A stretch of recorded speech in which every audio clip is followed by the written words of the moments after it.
we're here to help. That's the bottom line. The lawyers involved with that $600 million class action settlement from last year's train derailment in East Palestine have opened an office to help answer questions from residents. Good evening. I'm John Rutter. Dave and Lindsay have the evening off. Those attorneys are hoping to hear from thousands of local residents and businesses in the months ahead. As First News senior reporter Jerry Ricciuti tells us, would-be participants have a process to follow to see if they qualify for a share of the award.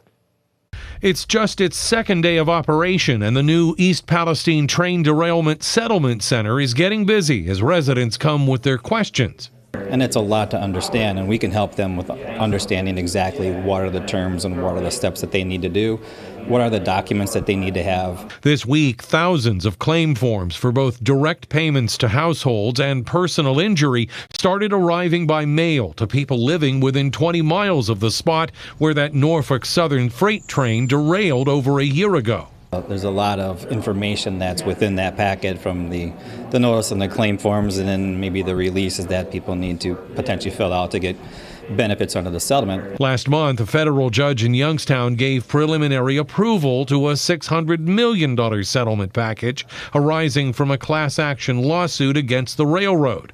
The next steps will involve some deadlines for residents and business owners looking to participate.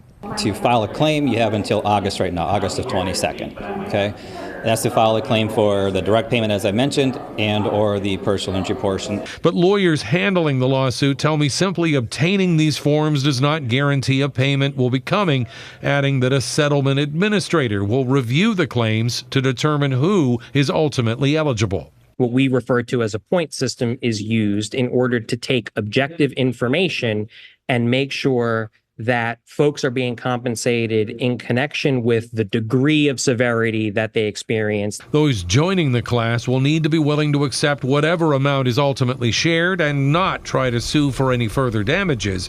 Those not wanting to participate have until July 1st to opt out of the settlement. In East Palestine, Jerry Ricciuti, WKBN 27 First News. Hi everyone, I'm Lindsay Watson. Thanks for watching the WKBN 27 First News YouTube channel. If you want more video news, subscribe to our channel. And don't forget to download the WKBN 27 First News app for breaking news alerts.